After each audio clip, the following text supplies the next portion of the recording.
de Plan D. Mi nombre es Víctor Silva, titulado de Psicología de la Universidad Católica Silva Enrique y actual coordinador del área de alumnos. Plan D es un programa que surge a partir de la idea del colectivo de estudiantes en situación de discapacidad, más conocido como Mesa Inclusiva UCSH, y el trabajo que realiza el programa de inclusión para personas en situación de discapacidad. Les mostraremos en tan solo 10 capítulos y de manera muy clara temas relacionados con la discapacidad, pasando por qué es la discapacidad o qué entendemos por la misma, y otros temas más específicos respecto a política y discapacidad, sexualidad y discapacidad, entre otras. Nuestro objetivo es compartir experiencias en discapacidad desde un enfoque de derecho, los cuales promuevan, incentiven los cambios sociales y los cambios culturales respecto a la percepción que tiene la población chilena acerca de las personas y la inclusión de personas con discapacidad. Los invitamos a seguir nuestros capítulos y a seguirnos en las redes sociales.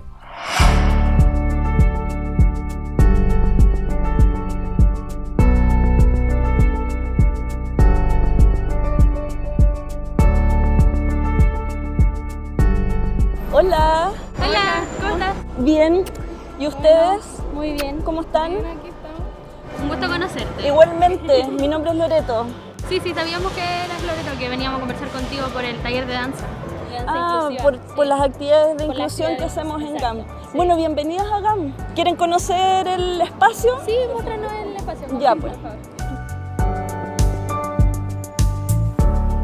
Bueno, el GAM es un centro cultural relativamente nuevo, desde el 2010, y el área de mediación desde el 2013 que está desarrollando programas y proyectos de inclusión social. Y ahora uno de los proyectos que ha sido más emblemático y que de alguna manera se ha mantenido en el tiempo y donde también hemos logrado permear a otras áreas del centro cultural es el Encuentro Incluye. Y el Encuentro Incluye es una instancia donde se enmarcan algunas actividades de formación de audiencias inclusivas que nosotros desarrollamos y que están vinculadas con talleres de teatro y de danza. Entendemos que la inclusión pasa, la problemática de fondo tiene que ver también con las brechas de acceso. Nosotros como unidad de mediación, nuestro foco tiene que ver con la disminución de las brechas de acceso de la comunidad a la cultura y las artes. Y cómo en este caso nos enfocamos a la comunidad en torno desde una mirada inclusiva, y ese trabajo, digamos, es lo que estamos desarrollando ahora.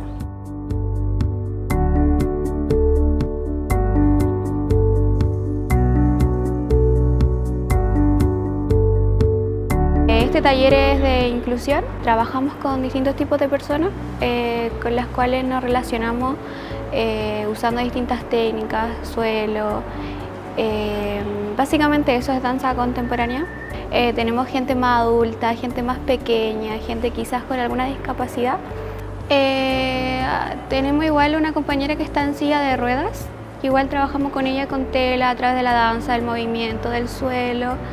Igual tenemos una compañera que tiene como síndrome de Down, que también trabajamos con ella, pero es súper amable, todo el tema ha sido súper cómodo, no es incómodo para nada. Creo que ahí se ve el taller de la inclusión, o sea, se ve todo lo que es inclusivo, porque igual se da el espacio y igual la experiencia de poder compartir con todo tipo de personas, de toda edad y todo lugar.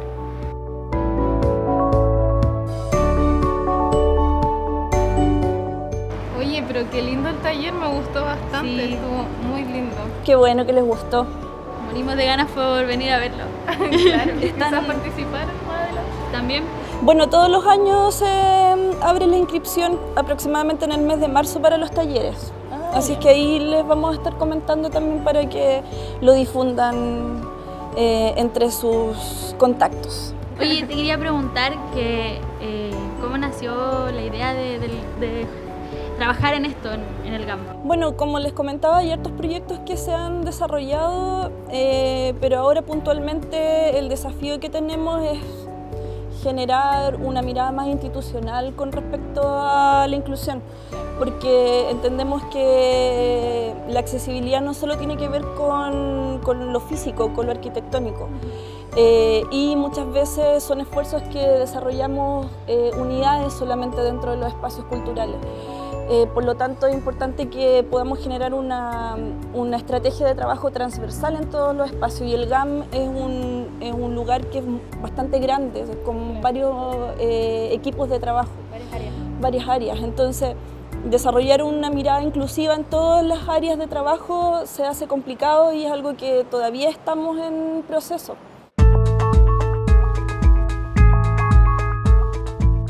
Igual es buena la mirada que tiene el GAM de no solamente incluir a las personas en situación de discapacidad, sino que también adultos mayores, niños, entonces como es para un público en general, quizás no tan específico, entonces eso igual es bueno. Claro. Nosotros apelamos a que ojalá en algún futuro podamos dejar de hablar de inclusión y que los espacios sean abiertos para todos. Que cualquier persona que pueda venir y que quiera ver una obra de teatro, de danza, que quiera participar de un taller lo puede hacer sin generar condiciones especiales para esa participación. Y ese efectivamente es un trabajo complejo, pero estamos en eso, claro. Bueno, comentarte que nosotros quedamos muy contentas del taller que vimos ahora y que, bueno, te invitamos a que tú invites a las personas a que vengan al GAM, cómo se llega, si es accesible el metro que está cerca, nos cuentes cómo llegar acá.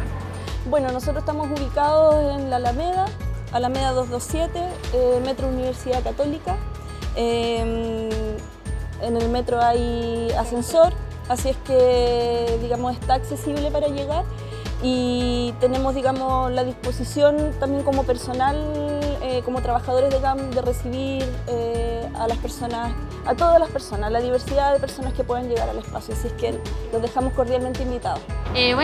Muchas gracias, de verdad. Gracias a ustedes. Gracias por todo, pues, es bueno saber que hay personas trabajando por la inclusión y que se siga repitiendo esto, sí. Claro. Muchas gracias a ustedes por el espacio. Chao. Chao. Algunos todavía creen que la discapacidad es una enfermedad. Nosotros la entendemos como un tipo de relación social, muchas veces de desventaja y o discriminación que se da entre las personas y el entorno. Hola, soy Enzo Díaz y mi pregunta es, ¿a quién se considera discapacitado? En primer lugar, el término correcto es persona con discapacidad o persona en situación de discapacidad. Se considera persona con discapacidad aquella que ve enfrentada a las barreras o dificultades que impone la sociedad, y son estas las que discapacitan a la persona y no sus características o atributos individuales. Hola, acá estamos con Álvaro Benavides, profesor de la Universidad Católica Silva Enríquez, de la Cátedra de Derecho Constitucional y Derechos Humanos, y vamos a hablar sobre qué es la discapacidad. Mira, la discapacidad es un concepto que va evolucionando y es el resultado de la interacción entre la deficiencia de la persona y las barreras sociales. Lamentablemente, hasta hoy, a la persona con discapacidad se le ha mirado desde un enfoque biomédico. Esto quiere decir, la persona con discapacidad es una persona enferma, que debe ser rehabilitada, normalizada y luego integrada a la sociedad, como un producto. Desde la Convención o desde los derechos humanos diríamos que la persona es un sujeto de derecho tal como está. Por lo tanto, en base a ese reconocimiento, nosotros simplemente lo que tenemos que hacer como sociedad es darle la posibilidad, porque todas las personas tienen posibilidad en la medida que nosotros entreguemos los apoyos que necesitan. Facilitando que la persona con discapacidad pueda acceder a todos como cualquier persona. Correcto, como tú has dicho. Y esto es en el ámbito de la educación, y esto sucede en el ámbito laboral, y esto sucede en el ámbito también jurídico. Por lo tanto, lo que nosotros debemos preocuparnos es cómo construimos nuestra sociedad, donde estén incluidos todas las personas. Y desde ese lugar, el reconocimiento como sujeto de derecho, vamos a ir abandonando lo que significa la discapacidad como objeto de asistencialismo, como objeto de beneficencia, como ha sido hasta ahora. Tenemos que sacar, ¿no es cierto?, esa estructura mental, porque ese tratamiento es discriminatorio y ha sido discriminatorio hasta ahora. Hay casos que tú ves desde el punto de vista judicial que te parecen sumamente discriminatorio y sumamente arbitrario. Se le han quitado hijos a personas con discapacidad sensorial, sordas porque no tienen idoneidad para poder tenerlo, para su intuición, para su cuidado. Un día le pregunté a una jueza de familia, bueno, ¿por qué usted? Pues, pero ¿cómo? Si no tiene la capacidad intelectual. ¿Interesa la capacidad intelectual en el tratamiento de una madre hacia un hijo? ¿Ser más inteligente te da más derecho a poder cuidar un hijo? Y la parte sentimental, afectiva, eso lo olvidamos, ¿no? Eso no queda, si no importa. Y los casos mayores de violencia intrafamiliar, ¿sabes qué tú? Son, la mayoría, por no decir casi todas, por no darte un 100%, son de personas sin discapacidad.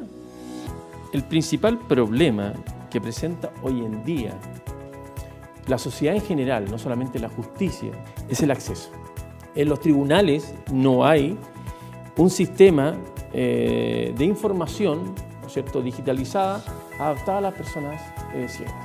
En los tribunales, en general, incluso en la Corte Suprema, no hay una persona intérprete de lengua de señas. El transporte que te lleva a los tribunales de justicia tampoco está adecuado para que las personas tengan la facilidad para acceder al Poder Judicial. Abogados que tampoco tienen conocimiento en el tratamiento hacia la persona con discapacidad. Fiscales o jueces que tampoco saben, o no es que no sepan, si tampoco de alguna manera tienen mentalmente reconocido este nuevo paradigma desde los derechos humanos. Entonces, en vez de hablar con la persona, a mí me ha tocado estar con una persona con discapacidad, hablan conmigo o con un tercero. ¿Se entiende? Se terceriza la comunicación. Entonces, los principales obstáculos que tenemos de la infraestructura, de la comunicación y del transporte.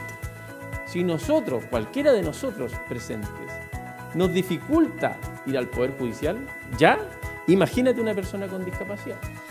Yo para incluir tengo que preparar el ambiente, el entorno, la infraestructura. Y ha pasado, por ejemplo, en lugares de votaciones. No hay infraestructura en lugares de votaciones para que vayan a votar, a pesar de que ya está aplicada la ley del voto inclusivo. Pero no hemos modificado la infraestructura, no hemos modificado la comunicación. Va una persona sorda y no se puede comunicar, ¿quién la va a entender? Tenemos que adaptar todos los sitios para poder realmente ser inclusivos. Tenemos que tener un cambio de chip, porque a pesar de que las políticas de gobierno, a pesar de la legislación sea encaminada y positiva a la modificación de este tratamiento, si tú no lo ves acá, tu trato va a seguir siendo el mismo. La persona con discapacidad tiene el mismo valor que cualquiera de nosotros, porque el fundamento de los derechos está en su dignidad. Y la dignidad es un valor intrínseco del ser humano que no le podemos quitar a nadie. Hola, soy Ricardo Rivera y quería hacerle una pregunta. Cuando veo una persona discapacitada, ¿cómo le ofrezco ayuda? Cuando veo una persona con discapacidad, ¿cómo le ofrezco ayuda? Primero que todo, debes preguntarle si es que necesita ayuda. Las personas con discapacidad no somos bichos raros. Debes acercarte, presentarte y, como te dije anteriormente, preguntar si necesita apoyo. No tengas miedo, acércate. Si una persona con discapacidad se niega en algún momento a recibir ayuda por ti, no es porque no lo necesite o porque no lo precise, más bien es una decisión de él. No te niegues a ayudar a otra persona con discapacidad cuando éste lo necesite. La discapacidad es una situación que puede afectar a cualquier persona como tú o como yo en el transcurso de su vida y puede ser de carácter transitoria o permanente. Bueno, como ya vimos el modelo biomédico y vimos el enfoque de derecho que tiene la Declaración de Derechos Humanos de las Personas con Discapacidad, estamos acá con Dalila Susarte para hablar sobre qué es la discapacidad y sobre el modelo social. Cuando pensamos en el modelo social de la discapacidad, lo primero que tenemos que tener en cuenta es que es un modelo que fue creado y levantado, propuesto por las propias personas en situación de discapacidad. Ese quizás es el elemento más valioso que tiene el modelo. Nace fundamentalmente en el movimiento de vida independiente en Inglaterra, en España, bajo el alero de muchos sociólogos en situación de discapacidad que se empezaron a formar en la década del 70 por ahí. Entonces, eso es lo valioso que tiene, que además impulsa todo el tema de los derechos humanos, la declaración, lógicamente. Pero si pudiéramos definir así muy sucintamente, muy sintéticamente, la discapacidad es un tipo de relación social. La discapacidad no sería ni una enfermedad, ni una condición, ni una cualidad de una persona, sino que la discapacidad se daría en un contexto social, en una relación social. Estamos en condiciones de decir que la discapacidad es un tipo de relación social que muchas veces, ¿cierto?, es un tipo de relación discriminatoria y desigual, claramente. Cuando yo me enfrento con una persona convencional, es decir, que no tiene un diagnóstico o que no tiene una discapacidad aparente, ¿sí?, y esa persona invisibiliza ciertos elementos, allí es cuando ocurre la discapacidad, cuando un otro actúa como discapacitador o el entorno. Daniela, cuéntanos un poco cómo crees tú que conviven estos tres modelos que nosotros mencionamos, ya sea el modelo biomédico, el modelo de los derechos humanos y el modelo social de la discapacidad. ¿Cómo conviven hoy en día en la actualidad? Buena la pregunta, porque en definitiva es un desafío, yo creo que para todos y todas hoy día responder algo así. Efectivamente debemos hablar de una convivencia, es decir, no hay cuestiones que se hayan superado. Todavía vemos discriminación, todavía vemos desigualdad, todavía en nuestro discurso la palabra inclusión suena un poco extraña, vacía, ¿cierto? No sabemos muy bien lo que significa. Por lo tanto, sí podríamos hablar de una convivencia actualmente. ¿Dónde lo vemos? En los modelos, por ejemplo, de trabajo de beneficencia. Es decir, podemos hablar todavía de que nuestra comunidad, de que nuestra sociedad está más cómoda abasteciendo, ¿cierto?, o subvencionando a la discapacidad. ¿Qué es lo que debería pasar para hacer un cambio más real, más sustantivo? Que las personas en situación de discapacidad aumentaran su nivel de participación en estas acciones, manifestando opiniones, sujetos activos, exigiendo sus derechos, no hablando desde lo que necesitamos, sino que desde lo que tenemos que hacer o de lo necesario que es hoy día instalar temáticas de discapacidad. Yo creo que haciendo iniciativas como esta, por ejemplo, es una forma de incentivar la participación, porque este es un programa hecho por personas en situación de discapacidad. Pero yo creo que vamos tremendamente bien encaminados, estamos saliendo de un enfoque de beneficencia, de un modelo biomédico, ¿cierto?, que nos ha relegado muchas veces a espacios de discriminación, pero yo creo que vamos bien con las nuevas acciones que estamos emprendiendo. Agradecemos a Daniela por haber participado de esta conversación muy gratificante y esperamos que le haya sido útil y que comencemos a las personas en situación de discapacidad a sacar la voz y a empoderarnos y a exigir que se nos trate como sujetos y que se nos deje de ver como sujetos de caridad y de asistencia. Hola, mi nombre es Jordi Duarte y tengo una pregunta. ¿Cuáles son los obstáculos con los que se presenta una persona con discapacidad?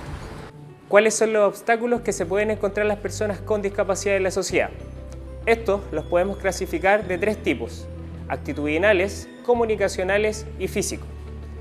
En el caso de los físicos, la falta de rampas, la falta de pisos podotáctil y en el transporte, en medios masivos de comunicación y de transporte. En el aspecto relacionado con la comunicación tenemos el braille, el uso de la lengua de señas chilena, en cierta forma todo lo que tiene relación con la traducción de textos a formatos más accesibles tanto para personas ciegas o, por qué no, comunicarnos con personas sordas en el caso de la lengua de señas chilena. Por último, tenemos las barreras actitudinales o los obstaculizadores actitudinales, que apuntan a un lado intangible y muchas veces menos visto, pero son lo que hoy por hoy marcan la diferencia en que una persona con discapacidad pueda ser incluida o no. Dentro de aquellos tenemos los prejuicios, los estereotipos, la discriminación que se puede llevar a todo ámbito en la cual las personas con discapacidad nos queremos desarrollar. Decir discapacitado es incorrecto. El término que debemos utilizar es persona con discapacidad o persona en situación de discapacidad. Incorrecto, discapacitado. Correcto, persona con discapacidad. Incorrecto, sordomudo. Correcto, persona sorda o sordo. Incorrecto, cojo. Correcto, persona en situación de discapacidad física. Incorrecto, cieguito, no vidente. Correcto, persona ciega, persona en situación de discapacidad visual o simplemente ciego. Como hemos visto en esta cápsula, hay diferentes formas de acercarse a la discapacidad, pero haciendo énfasis en que la discapacidad es una relación social y no una enfermedad.